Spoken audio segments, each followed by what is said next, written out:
Joint થઈ ગયા કેટલા બાકી તો ઘડીક ખમો ને 11મું છે ને તો ઘડીક ખમો અવાજ નથી જતો ને આપણો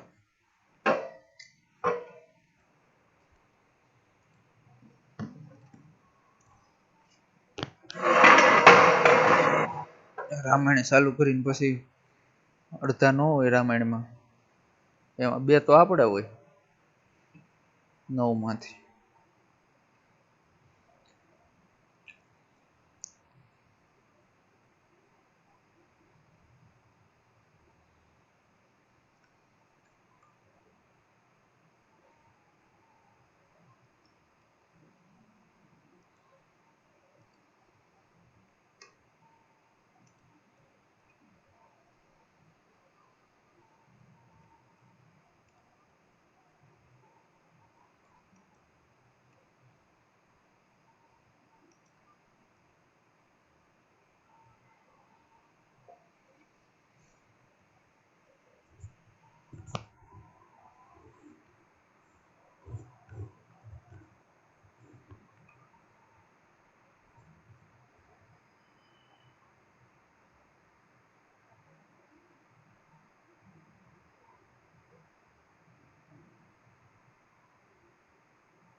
કરી દો તમારી ઈચ્છા છે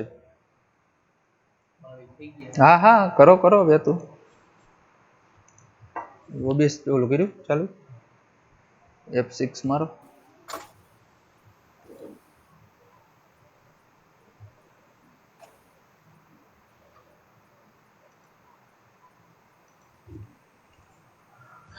ચાલો વિદ્યાર્થી મિત્રો નમસ્કાર આવે છે બધાને અવાજ હા સર ઓકે તો લાસ્ટ લેક્ચર ની અંદર આપણે વાત કરતા હતા તત્વોની ઇલેક્ટ્રોનીય રચના તો તત્વોની ઇલેક્ટ્રોનીય રચનાની અંદર આપણે 3 નિયમો છે એ નિયમો તમને ગયા લેક્ચર ની અંદર ફરીને સમજાવ્યા હતા આઉક-બાઉકનો નિયમ વુન્ડનો નિયમ અને પોલીનો નિયમ તો આ 3 નિયમ ઉપરથી આપણે કક્ષકોમાં ઇલેક્ટ્રોનીય રચના મેં તમને 20 તત્વ છે તો એ 20 તત્વની ઇલેક્ટ્રોનીય રચના છે એ કેવી રીતે ઇલેક્ટ્રોન કક્ષકોમાં ભરાય છે તો આ 3 નિયમોના આધારે છે એ આપણે શું કરી શકીએ છીએ 118 તત્વ છે એની ઇલેક્ટ્રોનીય રચના છે એ આપણે ગોઠવી શકીએ છીએ તો વિદ્યાર્થી મિત્રો આપણે વાત કરી હતી આવર્ત અને સમૂહમાં કઈ પ્રમાણે ઇલેક્ટ્રોનીય રચના હોય તો એની અંદર તમને બધાને ખબર છે કે 7 જે આવર્ત છે તો આવર્તની અંદર જે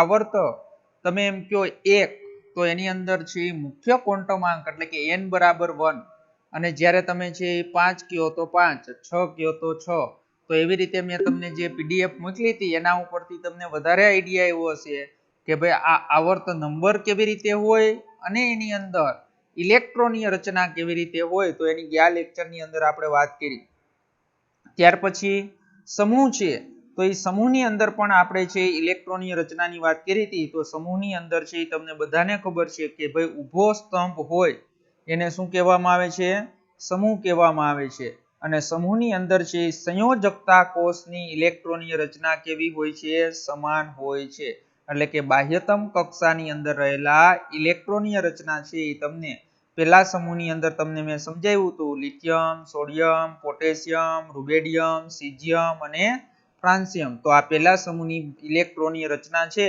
તો એ ઇલેક્ટ્રોનીય રચનાની અંદર તમે જોઈ શકો છો કે ભાઈ S કક્ષકમાં એક જ ઇલેક્ટ્રોન દાખલ થાય છે. પણ માત્ર ને માત્ર ફેર શું છે? તો કે ભાઈ જે આપણે n છે તો n બરાબર તમે 2, 3, 4, 5 અને 6 એવી રીતે 7 તમે લખી શકો છો. તો એ ઇલેક્ટ્રોનીય રચના ઉપરથી આપણે વાત કરી. તો વિદ્યાર્થી મિત્રો આજે હવે જે આપણે વાત કરવાની છે તો ઇલેક્ટ્રોનીય રચના અને તત્વોના છે એ તત્વોના પ્રકારની વાત કરવાની છે. તો આજે આપણે વાત કરીએ તો આજે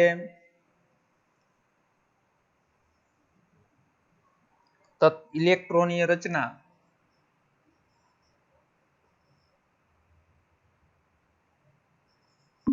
ઇલેક્ટ્રોનીય રચના. તો એની અંદર આજે વિદ્યાર્થી મિત્રો જે આપણે વાત કરવાની છે એ ઇલેક્ટ્રોનીય રચના અને તત્વોના પ્રકાર વિશે આજે આપણે અભ્યાસ કરવો છે. તો એની અંદર તત્વોનો જે પ્રકાર છે S, P, D અને F વિભાગના તત્વો કોને કહેવાય? તો ઈ આપણે પણ આજે પ્રાથમિક માહિતી છે એ પ્રાથમિક માહિતી મેળવીએ. હવે તમને બધાને ખબર છે કે ભાઈ આપણે જે ઇલેક્ટ્રોનીય રચના છે તો એ ઇલેક્ટ્રોનીય રચના મેં તમને હમણાં જ કીધું કે ભાઈ આપણે ઇલેક્ટ્રોનીય રચના કોઈ પણ તત્વની છે ઇલેક્ટ્રોનીય રચના લખવી હોય તો એની અંદર આઉફ બાઉફનો સિદ્ધાંત જે આપણે ગયા લેક્ચરની અંદર ભણ્યા હતા કે ભાઈ આઉફ બાઉફના સિદ્ધાંત ઉપરથી છે એ આપણે ઇલેક્ટ્રોનીય રચના છે એ આપણે આ નિયમનો ઉપયોગ કરી અને આપણે કોઈ પણ તત્વ છે તો એ તત્વની આપણે ઇલેક્ટ્રોનીય રચના છે આઉફ બાઉફના નિયમ, હુન્ડના નિયમ અને પોલીના નિયમ ઉપરથી છે એ તત્વોની આપણે છે શું લખી શકીએ છીએ? ઇલેક્ટ્રોનીય રચના અથવા તો ઇલેક્ટ્રોનની ગોઠવણી કરી શકીએ છીએ. હવે આપણે વિદ્યાર્થી મિત્રો વાત કરીએ કોષ્ટકમાં ઊભો સ્તંભ છે જે આપણું આવૃત કોષ્ટક છે તો આવૃત કોષ્ટકમાં છે ઊભા સ્તંભ હોય તો એને આપણે શું કહીએ છીએ? તો ઊભા સ્તંભને છે એ આપણે શું કહીએ છીએ? સમૂહ તરીકે ઓળખાય છે. કોના તરીકે ઓળખાય છે? સમૂહ અથવા કુટુંબની રચના કરે છે. અને તમને બધાને ખબર જ છે કે કોઈ પણ સમૂહ હોય તો આવૃત કોષ્ટકની અંદર તમને ખબર છે 1 થી લઈ અને કેટલા? તો 1 થી લઈ અને 18 સમૂહ હોય છે.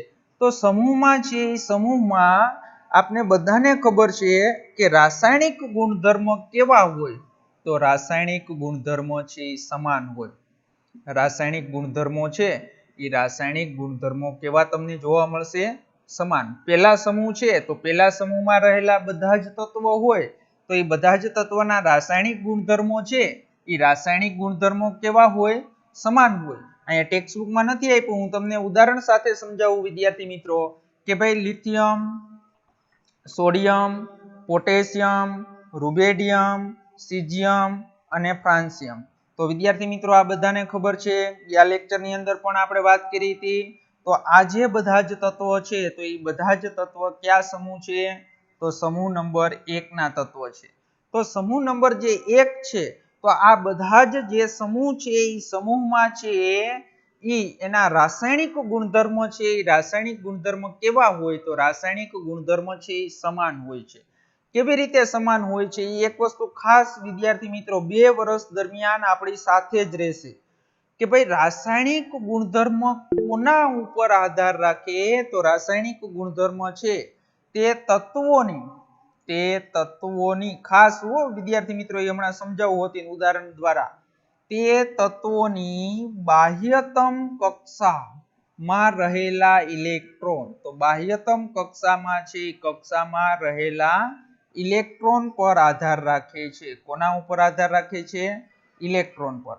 તો બધા જ વિદ્યાર્થી મિત્રોને ખબર છે કે કોઈ પણ તત્વ હોય એ તત્વની બાહ્યતમ કક્ષામાં રહેલા ઇલેક્ટ્રોન ઉપર આધાર રાખે. કોણ? તો કે રાસાયણિક ગુણધર્મ. તો તમને બધાને હમણાં જ વાત કરી કે ભાઈ જો સમૂહ હોય તો સમૂહમાં શું હોય? તો કે કોઈ પણ સમૂહ હોય તેમાં રહેલા બધા જ તત્વો છે તો એ બધા જ તત્વની બાહ્યતમ કક્ષાની અંદર રહેલા ઇલેક્ટ્રોન કેવા હોય? તો કે ભાઈ બાહ્યતમ કક્ષાની અંદર રહેલા ઇલેક્ટ્રોન સમાન હોય. તો સમાન હોય તો એના રાસાયણિક ગુણધર્મ પણ કેવા થાય? સમાન. તો જો હું તમને એકાદ બે ઉદાહરણ આપું ઝડપથી એટલે તમને સમજાઈ જાય કે ભાઈ મારે જો લિથિયમનો પરમાણ્વીય ક્રમાંક 3, તો હું જે 3 આપણે નિયમો ભણી ગયા એના ઉપરથી એની ઇલેક્ટ્રોનીય રચના લખું તો શું થાય?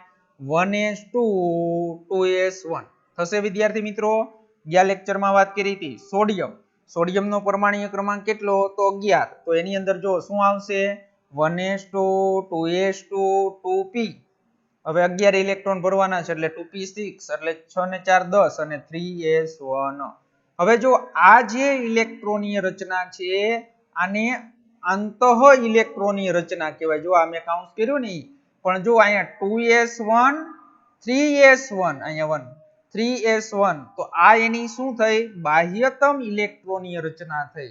તો જો બાહ્યતમ ઇલેક્ટ્રોનીય રચના આખા સમૂહની વાત કરશો ને તો એની અંદર અહીંયા પોટેશિયમની ઇલેક્ટ્રોનીય રચના લખશો ને આર્ગોન એટલે તમને બધાને ખબર છે 18. હવે 18 ઇલેક્ટ્રોન તમે આર્ગોનમાં ભરી દીધા. હવે 19મો ઇલેક્ટ્રોન ભરવો છે તો એ ક્યાં જશે? તો 19મો ઇલેક્ટ્રોન છે એ જશે 4s1 માં. એવી જ રીતે રૂબેડિયમની તમે ઇલેક્ટ્રોનની રચના લખો તો ક્રિપ્ટોન 5s1 પછી સીઝિયમની ઇલેક્ટ્રોનીય રચના લખશો તો સીઝિયમની ઇલેક્ટ્રોનીય રચનામાં આવશે ઝેનોન અને પછી આવશે 6s1 અને ફ્રાન્સિયમ તો ફ્રાન્સિયમની અંદર આવશે રેડોન અને 7s1. તો જો વિદ્યાર્થી મિત્રો આ જે કાઉન્સમાં છે ને એ કાઉન્સમાં લખેલી ઇલેક્ટ્રોનીય રચના છે એને આંતર ઇલેક્ટ્રોનીય રચના કહેવાય. પણ કાઉન્સની બહાર જે ઇલેક્ટ્રોનીય રચના લખી છે તો એને શું કહેવાય? તો કાઉન્સની બહાર જે ઇલેક્ટ્રોનીય રચના છે એને બાહ્યતમ ઇલેક્ટ્રોનીય રચના કહેવાય. તો જો બધા જ સમૂહની અંદર રહેલા આ બધા જ તત્વો છે તો બધા જ તત્વની બાહ્યતમ ઇલેક્ટ્રોનીય રચના કેવી છે? સમાન. તો બાહ્યતમ ઇલેક્ટ્રોનીય રચના સમાન હોય તો સમૂહમાં રહેલા છે એ દરેક તત્વો છે તો દરેક તત્વના રાસાયણિક ગુણધર્મ પણ કેવા થશે? સમાન થશે. એટલે મેં તમને આ છે આ શું આપ્યું? ઉદાહરણ છે એ ઉદાહરણ આપ્યું. સમજણ પડી ગઈ બધાને? હાલો હવે આપણે આગળ વાત કરીએ.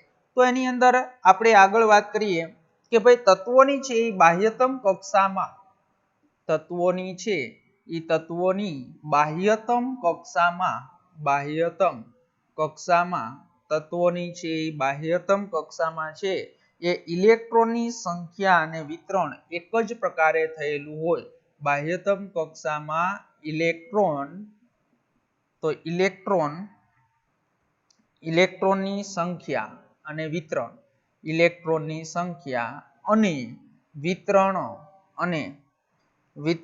એક જ પ્રકારે થયેલું હોય અને વિતરણ એક જ પ્રકારે થયેલ હોય છે. હાલો આ વાક્ય આપણે સમજીએ. તત્વોની બાહ્યતમ કક્ષામાં ઇલેક્ટ્રોનની સંખ્યા પણ કોની વાત કરું છું હું? સમૂહમાં. તો સમૂહમાં છે એ સમૂહમાં તત્વોની બાહ્યતમ કક્ષામાં ઇલેક્ટ્રોનની સંખ્યા. તો હમણાં જ તમને જે ઉદાહરણ આપ્યું કે ભાઈ આપણે પેલા સમૂહની અંદર બાહ્યતમ કક્ષામાં દરેક છે દરેક ની અંદર શું આવતો હતો? બધા જ તત્વોમાં એક ઇલેક્ટ્રોન આવતો હતો અને વિતરણ પણ એક જ પ્રકારે થયેલું હોય. તો એનો મીનિંગ શું છે કે ભાઈ વિતરણ એક જ પ્રકારે થયેલ હોય તો એ શું કહેવા માંગે છે? તો તમે જોઈ શકશો હમણાં જે ઉદાહરણ આપ્યું કે ભાઈ એસ કક્ષક બધા જ તત્વની અંદર એસ કક્ષકમાં જ શું આવશે? તો એક ઇલેક્ટ્રોન આવશે. તો એ કોઈ પણ છે એ સમૂહ હોય તો એ સમૂહમાં એક તત્વમાં એસ કક્ષક ભરાતી હોય અને બીજામાં પી ભરાતી હોય એવું ક્યારેય બનશે નહીં. એટલે બાહ્યતમ કક્ષા છે તો એ બાહ્યતમ કક્ષાનું વિતરણ પણ છે કેવી રીતે? એક જ છે એ એક જ પ્રકારે થયેલું હોય છે. હવે વિદ્યાર્થી મિત્રો વાત કરીએ આપણે તત્વોનું વર્ગીકરણ. તો આપણું જે આવૃત કોષ્ટક છે તો એ આવૃત કોષ્ટકને વિદ્યાર્થી મિત્રો તત્વોનું વર્ગીકરણ છે કેટલી રીતે? તો એ કેટલી રીતે? 4 પ્રકારે થયેલું છે. કેટલી રીતે? 4 પ્રકારે. કયા પ્રકાર છે? તો એની અંદર કે ભાઈ એસ વિભાગના તત્વો એવી જ રીતે પી વિભાગના તત્વો, ડી વિભાગના તત્વો અને એફ વિભાગના તત્વો. તો એની અંદર આ તમે જોઈ શકો છો કે ભાઈ આપણું જે આવૃત કોષ્ટક છે તો એ આવૃત કોષ્ટકને 4 વિભાગની અંદર વહેંચેલું છે. કયા 4 વિભાગ? એસ વિભાગના તત્વો, પી, ડી અને એફ વિભાગના તત્વો છે. તો એ તત્વોને આપણે છે ઈ કોના એની અંદર વર્ગીકૃત કરેલું છે. તો વિદ્યાર્થી મિત્રો આ વર્ગીકરણ છે એ કોના આધારે કરેલું છે? તો આ વર્ગીકરણ છે કે ભાઈ કયા પ્રકારની પરમાણ્વીય કક્ષકોમાં ઇલેક્ટ્રોન ભરાય છે. કોના આધારે કરેલું છે? કે કયા પ્રકારની પરમાણ્વીય કક્ષકમાં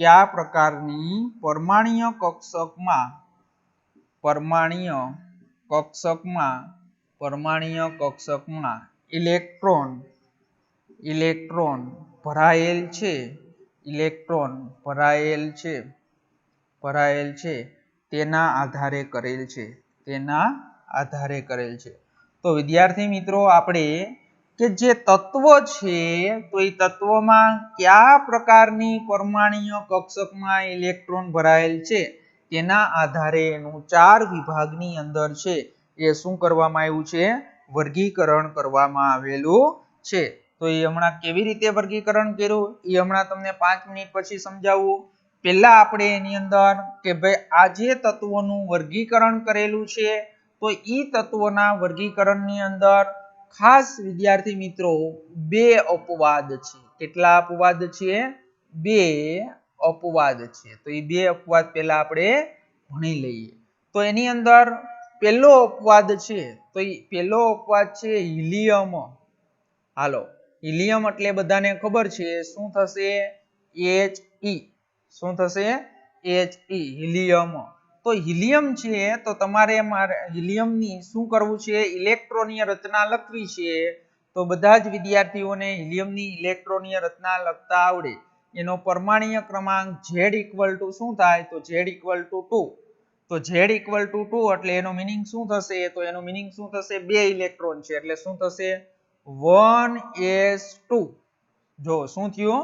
એની ઇલેક્ટ્રોનીય રચના 1s2. તો 1s2 એટલે તરત જ તમને ખબર પડી જાય કે ભાઈ આ જે ઇલેક્ટ્રોન છે એ s કક્ષકની અંદર 2 ઇલેક્ટ્રોન છે. તો ખરેખર હિલિયમ છે એ કયા સમૂહનું તત્વ હોવું જોઈએ? તો હિલિયમ છે એ બીજા સમૂહમાં હોવું જોઈએ. પણ ખરેખર હકીકતની અંદર હિલિયમ અપવાદ છે એટલે એને બીજા સમૂહમાં નથી રાખેલ. તો એને ક્યાં રાખેલો છે? તો એને તમે જોશો તમારું આવૃત કોષ્ટક તો એની અંદર અહીંયા હિલિયમ છે એ 18મા સમૂહમાં છે. ક્યાં રાખેલો છે? 18મા સમૂહમાં. તો એની અંદર છે એ તમને બધાને ખબર છે હિલિયમ, નિયોન, આર્ગોન. તો આવી રીતે 18મો સમૂહ છે એ 18મા સમૂહમાં એનું સ્થાન આપવામાં આવેલું છે. તો તરત જ આપને એક સ્વાભાવિક રીતે પ્રશ્ન ઉદ્ભવે કે જો એની ઇલેક્ટ્રોનીય રચના બાહ્યતમ ઇલેક્ટ્રોનીય રચના ઉપરથી જો એને ગોઠવવો હોય હિલિયમને તો હિલિયમને છે એ ક્યાં ગોઠવવો પડે? તો હિલિયમને છે એ બીજા સમૂહમાં ગોઠવવો પડે. પણ ખરેખર અપવાદ છે આપણે એને ક્યાં ગોઠવી દીધો? 18મા સમૂહમાં ગોઠવો. તો આપણે એને કાયદેસર રીતે કહી શકીએ કે ભાઈ અપવાદ છે. તો એ અપવાદ હોવાના કારણે તરત જ તમને એમ થાય કે એનું કારણ શું છે અપવાદ હોવાનું? તો એનું કારણ એ છે વિદ્યાર્થી મિત્રો કે હિલિયમ છે તો એ કોના જેવા ગુણધર્મ ધરાવે છે? તો નિષ્ક્રિય વાયુ જેવા. તો તમને બધાને ખબર છે કે ભાઈ 18મા સમૂહને કોના તરીકે ઓળખાય છે? તો 18મા સમૂહને નિષ્ક્રિય વાયુ. તો તમને ખબર જ છે કે ભાઈ નિયોન નિષ્ક્રિય વાયુ છે, આર્ગોન નિષ્ક્રિય વાયુ છે, પછી ક્રિપ્ટોન નિષ્ક્રિય વાયુ છે, ઝેનોન નિષ્ક્રિય વાયુ છે અને રેડોન છે એ પણ નિષ્ક્રિય વાયુ છે. તો ઇલેક્ટ્રોનીય રચના પ્રમાણે જો તમે હિલિયમને ગોઠવવા જશો તો બીજા સમૂહમાં ગોઠવવો જોશે. પણ જો તમે એના ગુણધર્મ ઉપરથી એની ગોઠવણી કરશો તો એ ગુણધર્મ એના છે 18મા સમૂહ જેવા છે. તો આપણે ઇલેક્ટ્રોનની રચનાને ધ્યાનમાં ન લેતા આપણે એને કયા સમૂહની અંદર? તો કે ભાઈ 18મા સમૂહની અંદર દાખલ કરી દીધો. કારણ કે આપણે જે આવૃત કોષ્ટક છે તો આવૃત કોષ્ટકનો મુખ્ય હેતુ શું હતો? તો કે ભાઈ આવૃત કોષ્ટકનો મુખ્ય હેતુ એ હતો કે ભાઈ સમાન ગુણધર્મ ધરાવતા તત્વોને છે એ એક જ સમૂહમાં છે એ શું કરવું? ગોઠવવા. સમજણ પડી? હાલો હવે એવી જ રીતે બીજો અપવાદ જોઈએ. તો બીજો અપવાદ શું છે વિદ્યાર્થી મિત્રો? તો બીજો અપવાદ છે હાઇડ્રોજન. પહેલું તત્વ. તો હાઇડ્રોજન તમને ખબર છે કે હાઇડ્રોજનનો પરમાણ્વીય ક્રમાંક Z બરાબર શું થશે? 1. તો એની ઇલેક્ટ્રોનીય રચના લખવી હોય તો એની ઇલેક્ટ્રોનીય રચના શું લખાય? 1s1. તો હમણાં જ આપણે પહેલો સમૂહ ભણી ગયા. તો પહેલા સમૂહની બાહ્યતમ કક્ષાની ઇલેક્ટ્રોનીય રચના શું આવતી હતી? S1. પછી એમાં 2s1, 3s1, 4s1, 5s1, 6s1 અને 7s1. તો અત્યારે આ 1s1 છે તો તરત જ તમને ખબર પડી જવી જોઈએ કે હાઇડ્રોજનની છે ખરેખર ક્યાં મૂકવામાં આવે. જો ઇલેક્ટ્રોનીય રચના ઉપરથી વાત કરીએ તો હાઇડ્રોજનને ક્યાં મૂકવામાં આવશે? તો હાઇડ્રોજનને કઈ પહેલા સમૂહમાં મૂકવામાં આવે, પણ પહેલા સમૂહમાં મૂકેલો નથી. ગયા વખતે લગભગ બેને પ્રશ્ન પણ કર્યો હતો કે ભાઈ હાઇડ્રોજનનું સ્થાન ક્યાં હોય, તો એ પણ અહીંયા હું તમને સમજાવી દઉં. તો હવે સમૂહ નંબર 1 માં છે ઇલેક્ટ્રોનીય રચના ઉપરથી તમે સમૂહ નંબર 1 ની અંદર ગોઠવી શકો. પણ 17મો સમૂહ છે બધાને ખબર હશે 17મા સમૂહને કોના તરીકે ઓળખાય છે? હેલોજન સમૂહ. કેવા સમૂહ તરીકે? હેલોજન સમૂહ તરીકે ઓળખાય છે. તો હેલોજન સમૂહ તરીકે એને ઓળખવામાં આવે છે. તો બધા જ વિદ્યાર્થીઓ મિત્રોને એના નામ આપી દઉં. FClBrI. તો આ જે મેં નામ આપ્યા ફ્લોરિન, ક્લોરિન, બ્રોમિન અને આયોડિન. તો આ જે બધાય તત્વો છે એ બધાય તત્વો 17મા સમૂહના તત્વો છે. તો હવે વિદ્યાર્થી મિત્રો હાઇડ્રોજન તત્વ એવું છે કે અમુક પ્રકારના ગુણધર્મ છે કોના જેવા ધરાવે છે? તો અમુક પ્રકારના ગુણધર્મ છે સમૂહ 1 જેવા ધરાવે છે અને અમુક પ્રકારના ગુણધર્મ છે ગુણધર્મ સમૂહ 17મા છે સમૂહના ગુણધર્મ સાથે સામ્યતા ધરાવે છે. એટલે અડધા થોડાક એવા ગુણધર્મ પહેલા સમૂહ સાથે સામ્યતા ધરાવે અને થોડાક ગુણધર્મો છે એ 17મા સમૂહ સાથે સામ્યતા ધરાવે છે. તો હવે વિદ્યાર્થી મિત્રો વૈજ્ઞાનિકો પણ મૂંઝવણમાં મુકાણા કે ભાઈ હવે આપણે આ હાઇડ્રોજન છે તો એ હાઇડ્રોજનને આપણે છે એ ક્યાં ગણવું? કે ભાઈ પહેલા સમૂહમાં મૂકો તોય પ્રશ્ન થાય કે ભાઈ અમુક પ્રકારના ગુણધર્મ તો 17મા સમૂહ જેવા ધરાવે છે. તો વૈજ્ઞાનિકો છે એ પણ મૂંઝવણમાં મુકાણા કે ભાઈ આને પહેલા સમૂહમાં મૂકવો કે 17મા સમૂહમાં મૂકવો. તો ત્યાર પછી બધા જ વૈજ્ઞાનિકોએ છે આના વચ્ચેનો રસ્તો કાઢી અને શું કરવામાં આવ્યું? તો કે ભાઈ પહેલો સમૂહ અને 17મા સમૂહની વચ્ચે. તો તમે છે આવૃત કોષ્ટક જોશો એટલે તમને ખબર પડશે કે ભાઈ આ પહેલો સમૂહ હશે અને અહીંયા છે 17મો સમૂહ હશે. તો પહેલો સમૂહ અને 17મા સમૂહની વચ્ચે છે અહીંયા આવૃત કોષ્ટકની વચ્ચે હાઇડ્રોજનનું સ્થાન આપવામાં આવ્યું છે. અને ગયા વખતે એક છે બેને પૂછ્યું હતું કે ભાઈ શા માટે હાઇડ્રોજન છે એ હાઇડ્રોજનનું સ્થાન વચ્ચે છે? તો આ એનું કારણ છે કે ભાઈ અમુક રાસાયણિક અમુક ગુણધર્મો છે પહેલા સમૂહ સાથે સામ્યતા ધરાવે છે હાઇડ્રોજન અને અમુક ગુણધર્મો છે એ 17મા સમૂહ સાથે સામ્યતા ધરાવે છે. તેથી આપણે હાઇડ્રોજનને છે એ બંને સમૂહની વચ્ચે છે એ મિડલમાં મૂકેલો છે. તો વિદ્યાર્થી મિત્રો આ આપણે એની ઇલેક્ટ્રોનીય રચના ની વાત કરી અને એની અંદર બે આપણે શું જોયા? અપવાદ છે એ અપવાદનો અભ્યાસ કર્યો. હવે ત્યાર પછી આપણે જે હમણાં જ કીધું S વિભાગના તત્વ, P વિભાગના તત્વ, D વિભાગના તત્વ અને F વિભાગના તત્વ છે એની આપણે વાત કરવાની છે. તો હવે વિદ્યાર્થી મિત્રો આપણે આવૃત કોષ્ટક છે તો એ આવૃત કોષ્ટકને કેટલા વિભાગની અંદર વર્ગીકૃત કરેલું છે? 4 વિભાગમાં વર્ગીકૃત કરેલું છે. કેટલા વિભાગની અંદર? 4 વિભાગની અંદર. ક્યાં ક્યાં 4 વિભાગો? તો કે ભાઈ S વિભાગના તત્વ, P વિભાગના તત્વ, D વિભાગના તત્વ અને F વિભાગના તત્વ. તો તમને એમ થાય કે આ કેવી રીતે એનું વર્ગીકરણ કરેલું છે? તો એનું વર્ગીકરણ છે વિદ્યાર્થી મિત્રો ઇલેક્ટ્રોનીય રચના ઉપરથી કરેલું છે અથવા તો તત્વમાં છેલ્લો ઇલેક્ટ્રોન. શું કહું છું? છેલ્લો ઇલેક્ટ્રોન. તો છેલ્લો ઇલેક્ટ્રોન છે ઇલેક્ટ્રોન કઈ કક્ષકમાં દાખલ થાય છે? શું કહું છું? કઈ કક્ષકમાં દાખલ થાય છે એના આધારે છે 4 વિભાગની અંદર છે શું કરવામાં આવ્યું છે? વર્ગીકરણ કરવામાં આવ્યું છે. તો હવે આપણે વિદ્યાર્થી મિત્રો આ ચારે ચાર જે વિભાગ છે એ ચારે વિભાગના આપણે થોડીક પ્રાથમિક માહિતી મેળવવાની છે. તો સૌ પ્રથમ આપણે વાત કરીએ એસ વિભાગના તત્વો. પહેલો કયો આવશે? એસ વિભાગના તત્વો. તો મારે વિદ્યાર્થી મિત્રો વ્યાખ્યા આપવી છે કે ભાઈ એસ વિભાગના તત્વો કોને કહેવાય? તો એસ વિભાગના તત્વો કોને કહેવાય? તો કે ભાઈ આવૃત કોષ્ટકમાં રહેલા તત્વોમાં છેલ્લો ઇલેક્ટ્રોન, તો તત્વોમાં છેલ્લો ઇલેક્ટ્રોન એસ કક્ષકમાં દાખલ થતો હોય. કઈ કક્ષકમાં? એસ કક્ષકમાં છે કક્ષકમાં દાખલ થતો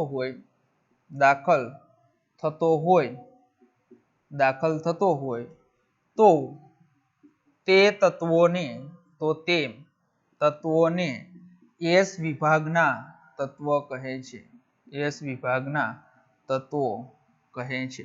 તો વિદ્યાર્થી મિત્રો ઇલેક્ટ્રોનીય રચના તમે જે લખતા હોય તો એ ઇલેક્ટ્રોનીય રચનાની અંદર જો છેલ્લો ઇલેક્ટ્રોન છે એસ કક્ષકમાં દાખલ થતો હોય તો તે તત્વોને એસ વિભાગના તત્વ તરીકે ઓળખાય છે. તો આવૃત કોષ્ટકમાં સમૂહ 1 અને સમૂહ 2 ના તત્વોને કોના તરીકે ઓળખાશે? તો તત્વોને એસ વિભાગના તત્વ કહે છે. કોના તત્વ કહે છે? એસ વિભાગના તત્વો કહે છે. તો એની અંદર તમે આગળનું જે આપણે આવૃત કોષ્ટક છે તો એ આવૃત કોષ્ટકની અંદર તમે જોશો તો એની અંદર તમને ખબર પડશે પેજ નંબર 76 ઉપર જે તમને આપેલું છે તે તમારું આવૃત કોષ્ટક જોશો તો એની અંદર તમે જોઈ શકશો કે છેલ્લો ઇલેક્ટ્રોન સમૂહ 1 અને સમૂહ 2 ની અંદર એસ કક્ષકમાં દાખલ થાય છે એટલે તમને બ્લુ લાઈન વડે આપેલું છે સમૂહ 1 અને સમૂહ 2 છે એને એસ વિભાગના તત્વ કહેવાય છે. બીજું પણ એક વસ્તુ ખાસ યાદ રાખજો કે ભાઈ સમૂહ 1 ના જે તત્વો છે તે અને સમૂહ 2 ના જે તત્વો છે તો આ બંને જે તત્વો છે તો એ બંને તત્વોને કોના તરીકે ઓળખાય છે? તો સમૂહ 1 ને છે આલ્કલી તત્વ કહે છે. શું કહેવાય? આલ્કલી ધાતુ તત્વો. તો આલ્કલી ધાતુઓ તરીકે ઓળખાય છે. અને જ્યારે સમૂહ 2 છે તો સમૂહ 2 ને છે શું કહેવાય? તો સમૂહ 2 ને કહેવાય આલ્કલાઇન. શું કહેવાય એને? આલ્કલાઇન ધાતુ તત્વો. તો એની અંદર સમૂહ એસ જે એસ વિભાગના તત્વો છે એમાં કયા સમૂહ આવશે? પહેલો અને બીજો. પણ પહેલો અને બીજો સમૂહ કોના તરીકે ઓળખાય છે? તો સમૂહ 1 ને આલ્કલી ધાતુ તરીકે અને સમૂહ 2 ને છે આલ્કલાઇન ધાતુઓ તરીકે ઓળખાય છે. સમજણ પડી? હાલો. તો ત્યાર પછી વિદ્યાર્થી મિત્રો આપણે એની અંદર વાત કરીએ એની સામાન્ય ઇલેક્ટ્રોનીય રચના. તો સામાન્ય ઇલેક્ટ્રોનીય રચના તમને બધાને ખબર જ હોવી જોઈએ કે ભાઈ સામાન્ય ઇલેક્ટ્રોનીય રચના જો આપણે લખવી હોય તો સામાન્ય ઇલેક્ટ્રોનીય રચના શું લખશો તમે? તો તમને બધાને ખબર છે એક પહેલા સમૂહની સામાન્ય ઇલેક્ટ્રોનીય રચના શું લખશો? NS1 અને બીજા સમૂહની છે સામાન્ય ઇલેક્ટ્રોનીય રચના શું લખશો? NS2. તો એ કેવી રીતે તમને ખબર પડે? તો તમને બધાને ખબર છે કે તમે જે 76 પેજ નંબર ઉપર જે આવૃત કોષ્ટક આપેલું છે એમાં જો હાલો એ તમને સાથે અહીંયા સમજાવતો જાવ અને એની અંદર આપણે વાત કરતા જઈએ તો એસ વિભાગના તત્વ છે કયા તત્વ છે? સમૂહ નંબર 1 અને સમૂહ નંબર 2. તો આપણે અહીંયા તમને સમૂહ નંબર 1 અને સમૂહ નંબરના 2 તત્વોની પણ આપણે વાત કરી દઈએ. તો અહીંયા તમને ખબર છે લિથિયમ, સોડિયમ, પોટેશિયમ, રૂબેડિયમ, સીઝિયમ અને ફ્રાન્સિયમ. અને જ્યારે બેરિલિયમ, મેગ્નેશિયમ, કેલ્શિયમ, સ્ટ્રોન્શિયમ, બેરિયમ અને રેડિયમ. હાલ આ જે બધા જ તત્વો આ સમૂહ નંબર 1 છે આ સમૂહ નંબર 2 છે. તો જો આ બધા જ જે તત્વો છે એ તત્વોને કયા વિભાગના તત્વ કહેવાય? અને એસ વિભાગના તત્વ તરીકે ઓળખાય છે. કોના? એસ વિભાગના તત્વ.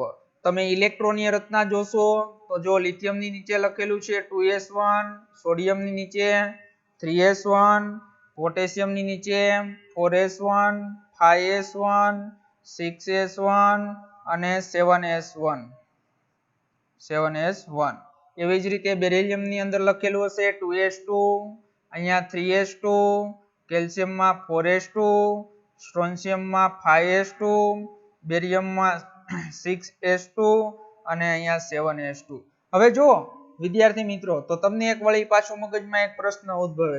મેં અહીં લખ્યું કે સોડિયમ, તો સોડિયમ લખ્યું તેની ઇલેક્ટ્રોનીય રચના. સાહેબ તમે તો એમ લખી 3s1, પણ જો મેં આ જે અથવા તમારા આવૃત કોષ્ટકની અંદર જે ઇલેક્ટ્રોનીય રચના દર્શાવેલી છે એ માત્ર ને માત્ર બાહ્યતમ ઇલેક્ટ્રોનીય રચના દર્શાવી છે. એટલે ઓલી જે અંદરની નિષ્ક્રિય વાયુ વાળી ઇલેક્ટ્રોનીય રચના નથી ગોઠવી. નકર ખરેખર સોડિયમની તમારે ઇલેક્ટ્રોનીય રચના આમ લખવી પડે ને કે 11 નંબર છે Z બરાબર 11, તો એની આખી ઇલેક્ટ્રોનીય રચના લખો શું થાય 1s2, 2s2, 2p6 અને 3s1. હવે જો આ કેટલા ઇલેક્ટ્રોન થયા 6 ને 2 8 ને 2 10, તો 10 ઇલેક્ટ્રોન છે તો 10 નંબર ઉપર કયો નિષ્ક્રિય વાયુ આવે તો 10 નંબર ઉપર નિયોન આવે. એટલે અહીં કૌંસમાં તમે અહીં નિયોન લખી શકો. એટલે આંતર ઇલેક્ટ્રોનીય રચના થઈ ગઈ. અને પછી આ 3s1 વધી તો એ કઈ થઈ બાહ્યતમ ઇલેક્ટ્રોનીય રચના. એટલે અહીંયા સોડિયમમાં 3s1 લખેલું છે. એટલે એવું નહીં વિચારતા કે આગળની ઇલેક્ટ્રોનીય રચના ન આવે, હોય જ. પણ અત્યારે જે તમારા આવૃત કોષ્ટકની અંદર માત્ર ને માત્ર તમને બધા જ તત્વની શું આપી છે તો બધા જ તત્વની બાહ્યતમ ઇલેક્ટ્રોનીય રચના આપેલી છે. આંતઃ ઇલેક્ટ્રોનીય રચના લખવામાં છે લાંબી થઈ જાય એટલા માટે એને છે અહીંયા આપેલી નથી. સમજણ પડી? હાલો, તો આ પહેલો અને બીજો સમૂહ છે એની તમારે સામાન્ય ઇલેક્ટ્રોનીય રચના લખવી છે. તો સામાન્ય ઇલેક્ટ્રોનીય રચના લખવી હોય તો જો અહીંયા n બરાબર 2, 3, 4, 5, 6 અને 7. એટલે અહીંયા આપણે શું શબ્દ વાપરી દીધો n. n એટલે મુખ્ય ક્વોન્ટમ આંક. જે મુખ્ય ક્વોન્ટમ આંકનો અભ્યાસ આપણે ક્યાં કરશું ચેપ્ટર 2 ની અંદર. પછી ns1, તો ns1 છે એ સમૂહ 1 ની શું થાય સામાન્ય ઇલેક્ટ્રોનીય રચના. એટલે બધા જ તત્વો માટે તમારે વાત કરવી હોય તો સામાન્ય ઇલેક્ટ્રોનીય રચના તમે ns1 લખી શકાય. એવી જ રીતે આ બીજા સમૂહના તત્વની સામાન્ય ઇલેક્ટ્રોનીય રચના લખવી હોય તો શું લખાય ns2. સમજણ પડી? તો આ પહેલો અને બીજા સમૂહના જે તત્વ છે તો એને પહેલા અને બીજા સમૂહના તત્વ છે એને કોના તરીકે ઓળખાય છે તો S વિભાગના તત્વ તરીકે ઓળખાય છે. અને S વિભાગના જે તત્વો છે તેઓ સક્રિય ધાતુઓ છે. તે શું છે તો થોડાક એના ગુણધર્મની પણ આપણે સાથે સાથે વાત કરવાની છે. તે સક્રિય ધાતુ છે. તો સક્રિય ધાતુઓ તો તરત જ તમને ખબર પડી જવી જોઈએ સક્રિય ધાતુ અને નિષ્ક્રિય ધાતુ. તો આપણે એમ કહીએ કે ભાઈ આપણે ગોલ્ડ છે એ નિષ્ક્રિય ધાતુ છે. શું કા નિષ્ક્રિય ધાતુ? તમે ગોલ્ડને છે એ પાણીની અંદર નાખો, એસિડની અંદર નાખો તો કોઈ પણ પ્રકારનું છે રિએક્શન પ્રક્રિયા થશે નહીં, કાટ નહીં લાગે. પણ જો તમે એની જગ્યાએ આ પેલા સમૂહની જે તત્વ છે તો એ પેલા સમૂહના તત્વો છે એ શું કરશે તો પેલા સમૂહ અને બીજા સમૂહના જે ધાતુ તત્વો છે તો એ ધાતુ તત્વ છે એ સક્રિય છે. શા માટે સક્રિય છે તો એનું પણ આપને કારણ છે એ કારણ ખબર હોવી જોઈએ. તેનું આયનીકરણ એન્થાલ્પીનું મૂલ્ય, તો તેનું આયનીકરણ એન્થાલ્પીનું મૂલ્ય ઓછું છે. આયનીકરણ એન્થાલ્પીનું મૂલ્ય છે એ મૂલ્ય કેવું છે ઓછું હોય છે. ઓછું હોય છે. હાલો, હવે વળી પાછો શબ્દ તમારા પાસે નવો આવ્યો કે ભાઈ આયનીકરણ એન્થાલ્પીનું મૂલ્ય એટલે શું? તો એ આયનીકરણ એન્થાલ્પી કોને કહેવાય કે ભાઈ કોઈ પણ તત્વ હોય તેની બાહ્યતમ કક્ષામાં રહેલા ઇલેક્ટ્રોનને દૂર કરવા માટે આપવી પડતી ઉર્જાને શું કહેવાય આયનીકરણ છે. આયનીકરણ એન્થાલ્પી કહેવાય છે. એમ ન ખબર પડે તો એના કરતા હું તમને સરળ રીતે કહી દઉં કે ભાઈ તે સક્રિય ધાતુઓ શા માટે છે તો તમને બધાને ખબર છે સમૂહ 1 હોય તો સમૂહ 1 ના જે ધાતુ તત્વ છે લિથિયમ, સોડિયમ, પોટેશિયમ, રુબેડિયમ, સીઝિયમ અને ફ્રાન્સિયમ, તો બધા જ તત્વો એક ઇલેક્ટ્રોન તેની બાહ્યતમ કક્ષામાં કેટલા ઇલેક્ટ્રોન આવ્યા બધાયમાં તો કે ભાઈ તેની બાહ્યતમ કક્ષાની અંદર એક ઇલેક્ટ્રોન, તો તે એક ઇલેક્ટ્રોન શું કરે છે તો તે એક ઇલેક્ટ્રોન છે ઇલેક્ટ્રોન સરળતાથી શું કરી શકે? તો સરળતાથી ગુમાવી શકે છે. શું કરી શકે છે? સરળતાથી ગુમાવી શકે છે. એટલે આપણો જે ધાતુ તત્વ છે એ ઇલેક્ટ્રોન બીજાને આપી અને એની સાથે રાસાયણિક બંધ બનાવે છે એટલે તે સક્રિય ધાતુ છે. એટલે તરત જ એ બીજા સાથે શું થાય? જોડાઈ જાય. એવી જ રીતે આપણે સમૂહ નંબર 2 ની વાત કરીએ તો સમૂહ નંબર 2 છે તો એ શું કરશે? તો એ +2 નો મતલબ શું છે? કે 2 ઇલેક્ટ્રોન સરળતાથી શું કરે છે? ગુમાવે છે. તો 2 ઇલેક્ટ્રોન છે ઇલેક્ટ્રોન શું કરે? સરળતાથી ગુમાવી દે. સરળતાથી ઇલેક્ટ્રોન જેટલો સરળતાથી ઇલેક્ટ્રોન ગુમાવે ને એટલી એની સક્રિયતા છે એ સક્રિયતા કેવી હોય? વધારે હોય છે.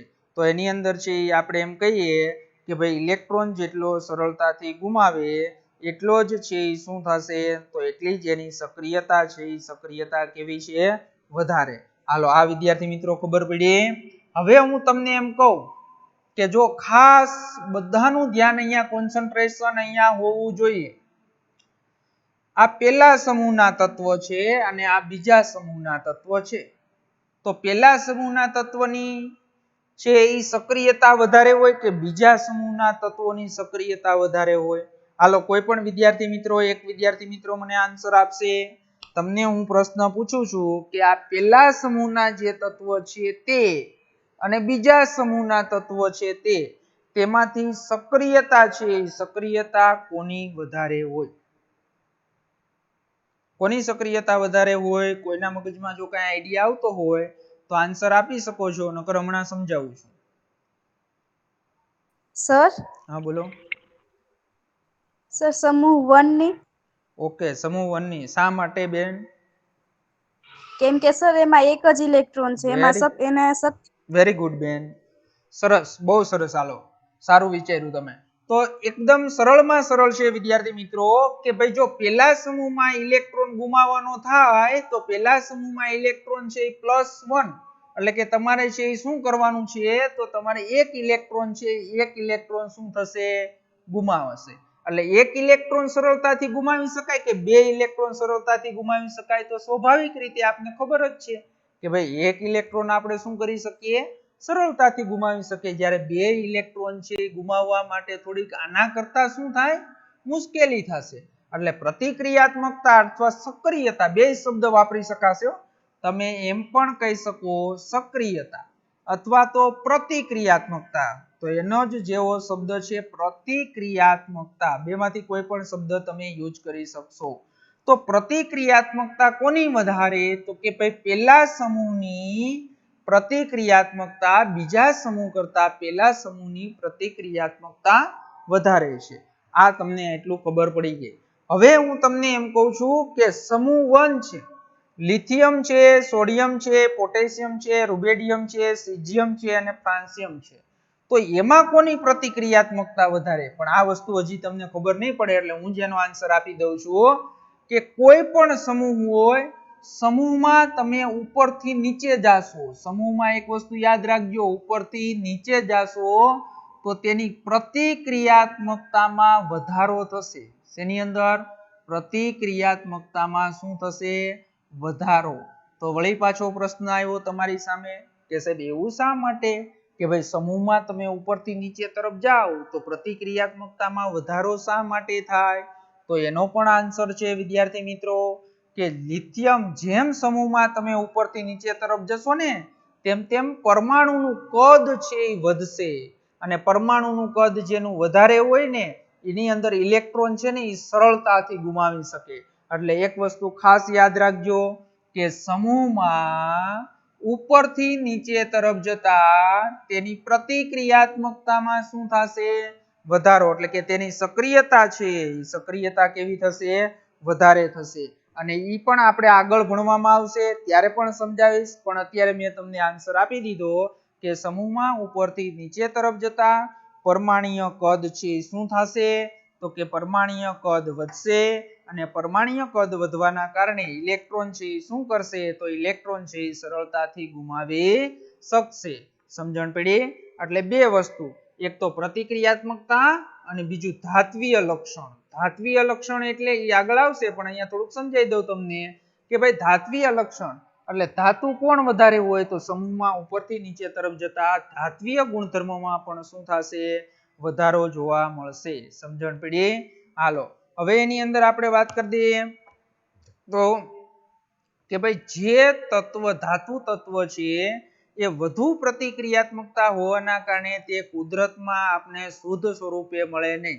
તમારે સોડિયમ છે, પોટેશિયમ છે, સ્ટ્રોન્શિયમ છે, મેગ્નેશિયમ છે, તો આ પેલા બીજા સમૂહના જે ધાતુ તત્વ છે એની સક્રિયતા વધારે હોવાના કારણે કુદરતી રીતે એટલે કે જમીનના પેટાળમાંથી, પાણીમાંથી, હવામાંથી ગમે ત્યાંથી તત્વ મેળવવું હોય એ શુદ્ધ સ્વરૂપે ન મળે, એ સંયોજન સ્વરૂપે જ મળે. કારણ કે એની સક્રિયતા વધારે હોય એટલે તરત જ તે બીજા સાથે શું કરી નાખે?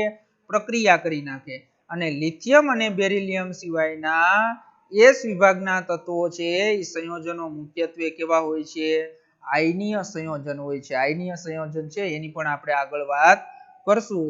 આ જે મેં તમને ગુણધર્મ સમજાવ્યા તો એ બધા ગુણધર્મો કયા તત્વના હતા? S વિભાગના તત્વના હતા. તો આવી જ રીતે જેમ આપણે S વિભાગના તત્વો ભણ્યા એવી જ રીતે P વિભાગના તત્વ અને એવી જ રીતે આપણે D વિભાગના તત્વ અને F વિભાગના તત્વની પણ વાત કરવાની છે. હાલો તો વિદ્યાર્થી મિત્રો તમને પૂછાય ટૂંક નોંધ લખો અથવા S વિભાગના તત્વો સમજાવો તો આટલું એની અંદર તમારે સમજાવવાનું છે. ત્યાર પછી વાત કરીએ P વિભાગના તત્વ. શેની વાત કરીએ?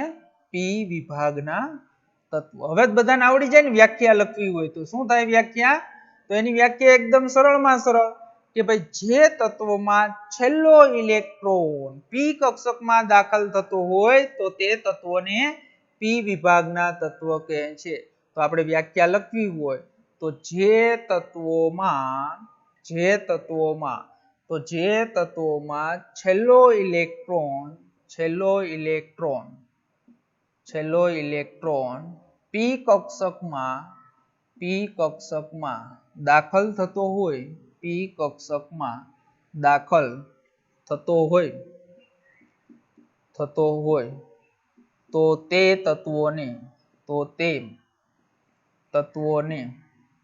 તો તે તત્વોને P વિભાગના તત્વ કહે છે. તો P વિભાગના તત્વની અંદર તમને બધાને ખબર હોવી જોઈએ કે ભાઈ છેલ્લો ઇલેક્ટ્રોન છે એ કઈ કક્ષકમાં દાખલ થતો હોય તો P કક્ષકમાં દાખલ થતો હોય તો એવા બધા જ તત્વો છે તો એવા બધાય તત્વોને P વિભાગના તત્વો તરીકે ઓળખાય છે. બીજું કે ભાઈ P વિભાગના તત્વો છે એ આપણા આવૃત કોષ્ટકમાં ક્યાં હોય તો P વિભાગના તત્વો આપણા આવૃત કોષ્ટકમાં તમે પણ શોધી શકો. 76 પેજ ઉપર તમે જુઓ અને અનુમાન કરો એની અંદર જો ઇલેક્ટ્રોનીય રચના તો ઇલેક્ટ્રોનીય રચના જોશો તો સમૂહ નંબર 13 થી લઈ અને 18 ના જે તત્વો છે તો એ 18 ના તત્વોનો સમાવેશ કોની અંદર થશે? તો P વિભાગના તત્વોની અંદર સમાવેશ થાય છે. તો વળી પાછો તમને એક પ્રશ્ન થાય આ 13 થી 18 થયા વળી પાછી આપણે હમણાં જ વાત કરી હતી 18 નંબરની અંદર આવશે એક હિલિયમ. પણ હિલિયમ છે એ P વિભાગનું તત્વ જ છે પણ એ અપવાદ છે. હિલિયમ છે એમાં છેલ્લો ઇલેક્ટ્રોન જો ક્યાં દાખલ થાય 1s2 કઈ કક્ષકમાં છેલ્લો ઇલેક્ટ્રોન દાખલ થયો? S કક્ષકમાં. પણ એને આપણે છે ક્યાં? P વિભાગના તત્વની અંદર જ ગણવામાં આવે છે. એ આપણે હમણાં જ વાત કરી એ અપવાદ છે. અને P વિભાગના તત્વો છે એને કયા તત્વ કહેવાય છે? તો P વિભાગના જે તત્વો છે એને પ્રતિનિધિ તત્વ તરીકે પણ ઓળખાય છે. કોના તરીકે ઓળખાય છે? પ્રતિનિધિ તત્વ તરીકે પણ ઓળખાય છે. તો P વિભાગના તત્વોને છે એ પ્રતિનિધિ તત્વો તરીકે પણ ઓળખવામાં આવે છે. અથવા તો એને મુખ્ય સમૂહ તરીકે પણ ઓળખાય છે. તો એને કોના તરીકે ઓળખાય છે? મુખ્ય સમૂહ તરીકે પણ ઓળખવામાં આવે છે. તો P વિભાગના તત્વ છે તો એની અંદર આપણે P વિભાગના તત્વની સામાન્ય ઇલેક્ટ્રોનીય રચનાનો અભ્યાસ કરવો છે. તો P વિભાગના તત્વોની સામાન્ય ઇલેક્ટ્રોનીય રચના મારે લખવી છે. તો એ સામાન્ય ઇલેક્ટ્રોનીય રચના વિદ્યાર્થી મિત્રો આપણે લખવી હોય તો એની અંદર મેં તમને હમણાં કીધું તમને વ્યવસ્થિત રીતે સમજાવું 13, 14, 15, 16, 17 અને 18 આ જે બધા તત્વો છે એને આપણે કોના તરીકે ઓળખીએ છીએ? તો એને કોના તરીકે ઓળખીએ છીએ? તો એને પી વિભાગના તત્વ તરીકે ઓળખીએ છીએ. તો બધાને ખબર છે 13મા સમૂહમાં બોરોન, પછી અહીંયા કાર્બન, અહીંયા નાઇટ્રોજન, અહીંયા ઓક્સિજન, અહીંયા ફ્લોરિન અને અહીંયા નિયોન. જો આ 1 થી 10 ની અંદર જ આવ્યા એટલે બધાની એની ઇલેક્ટ્રોનની રચના આવડે એટલે તમને સરળ થઈ જાય એકદમ કે ભાઈ મારે લખવું હોય બોરોનની ઇલેક્ટ્રોનની રચના તો શું લખાય? 1s2 2s2 અને 2p1. પણ આ 1s2 છે એ કઈ છે? આંતર ઇલેક્ટ્રોનની રચના. એટલે 76 પેજ નંબર ઉપર જોશો એટલે બોરોનની નીચે આટલું જ લખ્યું હશે 2s2 2p1. કાર્બનની નીચે જોશો એટલે 2s2 2p2. નાઇટ્રોજનની અંદર તમે જોશો એટલે 2s2 2p3. ઓક્સિજનમાં જોશો એટલે 2s2 2p4. ફ્લોરિનમાં જોશો એટલે 2s2 2p5 અને નિયોનની અંદર જોશો એટલે 2s2 2p6. હાલો ખબર પડી ગઈ? જો બધાયની અંદર બોરોનનો 13મો ઇલેક્ટ્રોન ક્યાં દાખલ થયો? તો કે p કક્ષકમાં. પછી છે કાર્બનનો છે બોરોનનો 5મો ઇલેક્ટ્રોન, સોરી 13મો તો સમૂહ છે. બોરોનનો છે 5મો ઇલેક્ટ્રોન ક્યાં દાખલ થયો? p કક્ષકમાં. કાર્બનનો 6થો ઇલેક્ટ્રોન છે ક્યાં દાખલ થયો? છેલ્લો p કક્ષકમાં. નાઇટ્રોજનમાં p કક્ષક, ઓક્સિજનમાં p કક્ષક, ફ્લોરિનમાં p કક્ષક અને નિયોનમાં p કક્ષક. તો સમૂહ નંબર તમારા 13 થી લઈ અને 18 સુધીના સમૂહ છે એને કોના તરીકે ઓળખાશે? તો એને કોના તરીકે ઓળખાશે? p વિભાગના તત્વ તરીકે ઓળખાશે. હવે મારે આ 13 થી લઈ અને 18મા સમૂહના તત્વોની મારે સામાન્ય ઇલેક્ટ્રોનીય રચના લખવી હોય તો અહીંયા 2 એટલે અહીંયા આપણે શું લખતા હતા? n. પછી n ની અંદર s. જો s ની અંદર બધેય 2 ઇલેક્ટ્રોન છે એટલે ns2. પછી હું અહીં લખું p1 થી લઈ 2 3 4 5 અને 6 એટલે હું આમ લખું છું ns2 np1 થી લઈ અને ક્યાં સુધી? ns2 np6. તો આ એની શું થઈ ગઈ? p વિભાગના તત્વની સામાન્ય ઇલેક્ટ્રોનીય રચના. પરંતુ અહીંયા ખબર હોવી જોઈએ કે હિલિયમ છે એ કેવું છે? તો હિલિયમ છે એ અપવાદ છે. હાલો હવે જો આના ઉપરથી તમને બીજો પણ એક MCQ ખબર પડી જવી જોઈએ. અહીંયા ns2 np1 એટલે આ કોની થઈ? 13મા સમૂહની સામાન્ય ઇલેક્ટ્રોનીય રચના અને આ 18મા સમૂહની સામાન્ય ઇલેક્ટ્રોનીય રચના. હવે કોઈ પણ MCQ તમને આમ પૂછે કે ભાઈ ns2 np3 તો આ જે તત્વ છે એ તત્વ આ જે ઇલેક્ટ્રોનીય રચના લખી તો એ ઇલેક્ટ્રોનીય રચના છે કયા સમૂહની સામાન્ય ઇલેક્ટ્રોનીય રચના છે?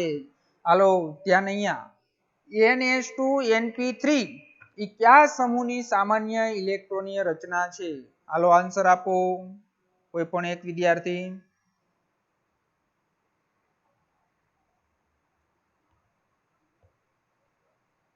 હાલો ns2 np3 કોની છે સામાન્ય? કયા સમૂહની છે એ સામાન્ય ઇલેક્ટ્રોનીય રચના છે?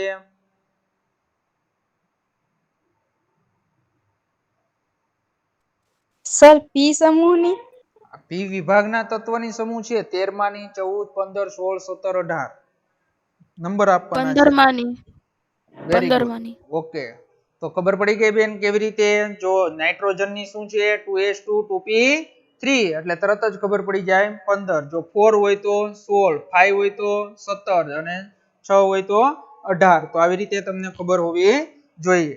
હાલો હવે એની અંદર આપણે વાત કરીએ તો આ જે છે p વિભાગના તત્વ છે બધાને ખબર છે. જો હું નામ આપી દઉં 18મો સમૂહ છે એને કયા સમૂહ કયા તરીકે ઓળખાય છે? ઉમદા વાયુ તરીકે. 17મા સમૂહના જે બધા જ તત્વો હશે એને હેલોજન તરીકે ઓળખાશે. કોના તરીકે? હેલોજન. પછી 16મા સમૂહના જે તત્વો છે તો 16મા સમૂહના તત્વોનું નામ છે ચાલ્કોજન. ઈ કોના ઉપરથી પડ્યું છે? કારણ કે એનું પહેલું તત્વ ઓક્સિજન છે અને ઓક્સિજન ઉપરથી એનું નામ પાડવામાં આવ્યું છે ચાલ્કોજન તત્વ. સમજણ પડી? તો આ ત્રણના નામ ખબર હોવી જોઈએ. બીજાના નામ છે એ નથી. 18મા સમૂહને ઉમદા વાયુ તરીકે ઓળખાય, 17મા સમૂહના તત્વોને છે હેલોજન સમૂહ તરીકે ઓળખાય અને 16મા સમૂહના તત્વ છે એને ચાલ્કોજન સમૂહ તરીકે ઓળખાય છે. સમજણ પડી? હવે આપણે આ જે વાત કરીએ તો એની અંદર જે પી વિભાગના તત્વ છે તો પી વિભાગના તત્વની અંદર જો એસ વિભાગના તત્વમાં જે અભ્યાસ કર્યો હતો તો એસ વિભાગના તત્વો હતા તેમાં સંપૂર્ણપણે બધા જ તત્વો કેવા હતા કે ભાઈ ધાતુ તત્વો હતા. કારણ કે ઇલેક્ટ્રોન તમને બધાને 9મા ધોરણની વ્યાખ્યા ખબર હોય તો તમને આવડતું હોય કે ભાઈ ધાતુ તત્વો, પછી અધાતુ તત્વો અને અર્ધ ધાતુ તત્વો. હાલો 9મા ધોરણની અંદર વિદ્યાર્થી મિત્રો આવડી ગયું. મને આની વ્યાખ્યા આપો. ધાતુ તત્વ કોને કહેવાય, અધાતુ તત્વ કોને કહેવાય અને અર્ધ ધાતુ તત્વ કોને કહેવાય? કોઈ પણ વિદ્યાર્થી મિત્રોને આવડતું હોય તો મને આન્સર આપી શકે છે. ધાતુ તત્વ કોને કહેવાય, અધાતુ તત્વ કોને કહેવાય અને અર્ધ ધાતુ તત્વ કોને કહેવાય? હાલો કિશોરભાઈ આવડે? કિશોરભાઈ કિશોર ને હું જ કહું છું, કિશોરભાઈ આવડે તો જવાબ આપો એમ. 9મા ધોરણનો પ્રશ્ન પૂછ્યો છે સાહેબ. ધાતુ તત્વ એટલે જે ધરાવે એને ટીપી શકાય, જાણી શકાય વગેરે હોય તેને ધાતુ તત્વ કહેવાય. આપણે ઇલેક્ટ્રોન ઉપરથી વ્યાખ્યા આપી હોય, હું હમણાં તમને કહીશ એટલે તમે એમ કહેશો કે હા સાહેબ 9મા ધોરણમાં આવતું હતું. ઇલેક્ટ્રોન ઉપરથી મારે કેવું હોય તો ઇલેક્ટ્રોન ઉપરથી કઈ રીતે કરી શકાય ધાતુ, અધાતુ અને અર્ધ ધાતુ તત્વ? સર બોલો.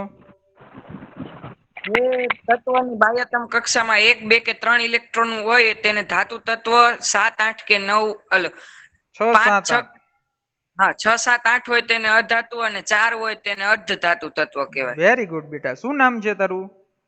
રાજવીરસિંહ ઝાલા. રાજવીરસિંહ ઝાલા. હોશિયાર વિદ્યાર્થી હો બેટા. જો ધાતુ તત્વ એટલે કે 1, 2 અને 3 તો જેની બાહ્યતમ કક્ષાની અંદર 1, 2 અને 3 ઇલેક્ટ્રોન હોય તો ઇલેક્ટ્રોન જે ગુમાવે, તમને બધાને ખબર છે 1, 2, 3 હોય તો ઇલેક્ટ્રોન શું કરે, ગુમાવે, તો એને શું કહેવાય, ધાતુ તત્વ. અધાતુ તત્વ એટલે કે જેની બાહ્યતમ કક્ષાની અંદર 5, 6 અને 7 હોય. 5 હોય તો એ અષ્ટક રચના પૂર્ણ કરવા માટે 3 મેળવશે, 6 હોય તો 2 મેળવશે અને 7 હોય તો 1 મેળવશે. તો એને કહેવાય અધાતુ તત્વ. એટલે એ જે ઇલેક્ટ્રોન શું કરશે તો ઇલેક્ટ્રોન છે ઇલેક્ટ્રોન મેળવે.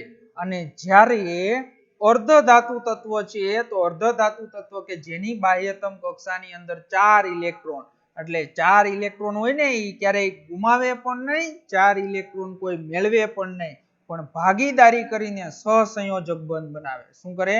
ભાગીદારી છે એ ભાગીદારી કરી અને સહસંયોજક બંધ બનાવે. એટલે કે ઇલેક્ટ્રોન છે ઇલેક્ટ્રોન ગુમાવે પણ નહીં અને ઇલેક્ટ્રોન મેળવે પણ નહીં. ઇલેક્ટ્રોન ગુમાવતો કે મેળવતો નથી.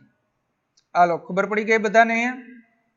તો હવે આપણે એની અંદર વાત કરીએ તો એની અંદર આપણે પી વિભાગના તત્વ છે એની અંદર ધાતુ તત્વ હોય છે, અર્ધ ધાતુ તત્વ હોય છે અને અધાતુ તત્વ પણ છે. 3 પ્રકારના તત્વો પી વિભાગની અંદર ગોઠવાયેલા છે. તો પી વિભાગની અંદર છે એ ગોઠવાયેલા છે. તો તમને બધાને ખબર છે કે આપણે આવર્તમાં, હું સમજાવી દઉં તમને એક વસ્તુ ખાસ યાદ રાખજો, આવર્તમાં તમે કઈ બાજુથી કઈ બાજુ, તો આવર્તની અંદર છે એ આવર્તમાં તમે ડાબી બાજુ છે તો એ આવર્તની અંદર તમે ડાબીથી જમણી બાજુ, એટલે બધાને ખબર હોય કે આ સાઈડ ડાબી કહેવાય ને આ બાજુ જમણી કહેવાય. એટલે અહીંયા સમૂહ નંબર 1 હોય, આવર્ત કોષ્ટક ચાલુ થાય ને અહીંયા આવર્ત કોષ્ટક પૂરું થાય, અહીંયા સમૂહ નંબર 18 હોય.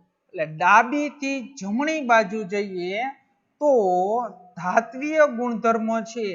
તો ધાત્વિય ગુણધર્મમાં શું થાય તો ધાત્વિય ગુણધર્મમાં છે એ ગુણધર્મમાં ઘટાડો. અને આપણી ટેક્સ્ટબુકમાં એમ લખ્યું છે કે અધાત્વિય ગુણધર્મ, તો અધાત્વિય ગુણધર્મમાં શું થાય તો અધાત્વિય ગુણધર્મમાં વધારો થાય. એટલે તમે છે એ ડાબીથી જમણી બાજુ જાશો ને એ જે તત્વ છે એ તત્વ અધાત્વિય ગુણધર્મમાં શું થશે, વધારો થશે.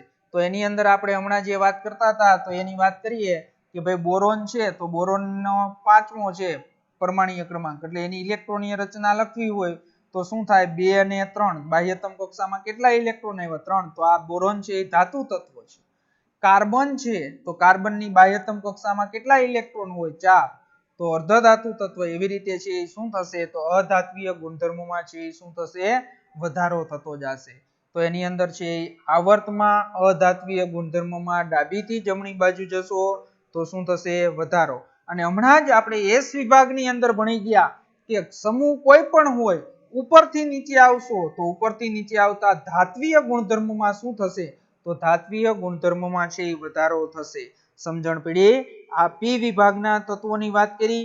હવે આ તમને હું છે એ સમજાઈ દઉં તો એની અંદર તમને વિદ્યાર્થી મિત્રો કે ભાઈ જે તત્વો આપ્યા છે તો એ તત્વોની તમે વાત કરો તો એની અંદર તમે જોઈ શકશો કે ભાઈ 76 પેજ નંબર ઉપર તમે જોશો તો એની અંદર તમને 4 કલરના પરમાણુ આપ્યા છે. પેલો જે વાદળી કલર 13 થી ચાલુ થાય છે એ બધા ધાતુ તત્વ છે. પછી એની અંદર ઝિગઝેગ રેખા તમને જે ઓરેન્જ કલર જેવી જોવા મળે છે સિલિકોન, જર્મેનિયમ, આર્સેનિક, એન્ટીમની તો એ બધાય છે એ કેવા છે તો એ બધાય છે એ અર્ધ ધાતુ તત્વ છે. પછી તમને ગ્રીન કલર ઉપર આપ્યા છે તો એ ગ્રીન કલર ઉપર છે એ અધાતુ તત્વ છે. અને 18મા સમૂહનો આખો જુદો કલર તમને આપ્યો છે એ ઉમદા વાયુ છે. તો આવી રીતે તમને છે કઈ બાજુથી કઈ બાજુ જતા ધાત્વીય ગુણધર્મો વધે અને અધાત્વીય ગુણધર્મો ઘટે તો એ પણ આપને છે એ ખબર હોવી જોઈએ. તો આજે આપણે 3 પ્રશ્નની વાત કરી કે ભાઈ એસ વિભાગના તત્વો જોયા, પી વિભાગના તત્વો જોયા, એની ઇલેક્ટ્રોનીય રચના અને તત્વોના પ્રકારની વાત કરી. તો અહીંયા સુધી આજે આપણે 2 પેજ જે ચલાવ્યા તો એનું પીડીએફ ની અંદર તમને હું હોમવર્ક મોકલીશ અને એ પ્રમાણે તમારે કમ્પ્લીટ કરવાનું છે. આવતા લેક્ચરની અંદર આપણે ડી અને એફ વિભાગના તત્વો છે તો ડી અને એફ વિભાગના તત્વોની પણ આપણે વાત કરશું. તો એની અંદર ડી અને એફ વિભાગના તત્વો છે એ આવતા લેક્ચરની અંદર જોશું. હાલો અહીંયા સુધી કમ્પ્લીટ આપણે સમજાવ્યું. હવે જે વિદ્યાર્થી મિત્રોને કઈ પ્રશ્ન હોય તો પ્રશ્ન છે એ પૂછી શકે છે.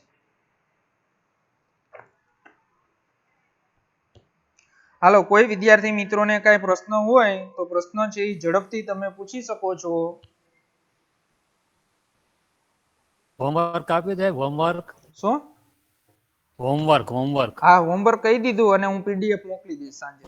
પાકું. હાલો પીડીએફ આવી જશે સવાર સુધીમાં કાલે, એટલે હોમવર્ક કરીને કાલે સાંજ સુધી મોકલી દેવાનું. કાલે સાંજ સુધીમાં નહીં, કાલ સવાર સુધીમાં મોકલી દેવાનું. કારણ કે કાલ પાછું આ હોમવર્ક કરશે તો કાલ પાછો આપણો જે મોર્નિંગમાં લેક્ચર હશે તો એને સમજાશે. હું વેલા નહીં તો તમે પીડીએફ આજ આપી દો તો કાલે આપી દે. હા આજના જ હું આપી દઈશ પીડીએફ તમને. પાકું. હાલો પીડીએફ આજ સાંજ સુધીમાં આવી જશે. હોમવર્ક કાલે કરી દેવાનું બપોર હા, સુધીમાં. કાલ સવાર સુધીમાં કરી દઈ. હા ભલે.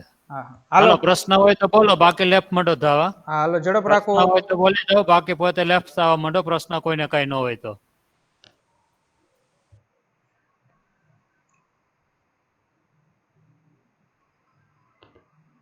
હાલો છે કોઈ વિદ્યાર્થી મિત્રોને કઈ પ્રશ્ન? જેટલું સમજાવ્યું છે એટલું કમ્પ્લીટ. હા બોલો બેન.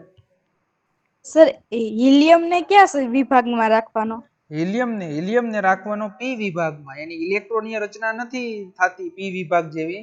કારણ કે તમે લખો હિલિયમ તો હિલિયમની ઇલેક્ટ્રોનીય રચના થાય 1s2 એટલે છેલ્લો ઇલેક્ટ્રોન ક્યાં બેન દાખલ થયો એસ કક્ષકમાં. પણ એસ કક્ષકમાં જો આને એસ વિભાગના તત્વની સાથે રાખો તો એના ગુણધર્મ સમાન હિલિયમના નથી. એટલે 18મા સમૂહમાં તમે મૂકી દો આવી રીતે હિલિયમ તો હિલિયમના ગુણધર્મ છે કોના જેવા છે નિષ્ક્રિય વાયુ જેવા. એટલે એને પી વિભાગમાં રાખેલો છે પણ એની સામાન્ય ઇલેક્ટ્રોનીય રચના છે એ પી વિભાગ જેવી નથી. એટલે આપણે અહીંયા હિલિયમ અને હાઇડ્રોજનને મેં અગાઉ સમજાવ્યું હતું કે હિલિયમ અને હાઇડ્રોજન અપવાદ છે એટલે રાખવાનો આપણે પી વિભાગમાં. તમે પેજ નંબર તમારું 80 ઉપર પેજ નંબર છે એમાં જો અલગ અલગ કરીને તમને કોષ્ટક આપ્યા છે. એસ વિભાગના તત્વો છે, પી વિભાગના તત્વો છે. 18મા સમૂહની અંદર જો પેલું તત્વ આપ્યું છે હિલિયમ એટલે એને વર્ગીકરણમાં આપણે રાખવાનું છે પી વિભાગમાં. પણ એની સામાન્ય ઇલેક્ટ્રોનની રચના છે એ પી વિભાગ જેવી નથી. સમજણ પડી બેન? હા સર. ઓકે હાલો બીજા વિદ્યાર્થી મિત્રોને.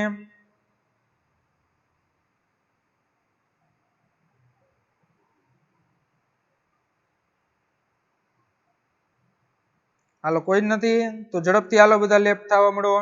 પ્રશ્ન ન હોય લેફ્ટ થઈ જાવ ફટાફટ.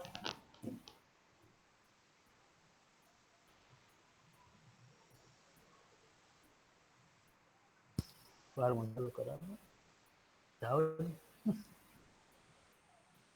એમનું મત રહી જાય કે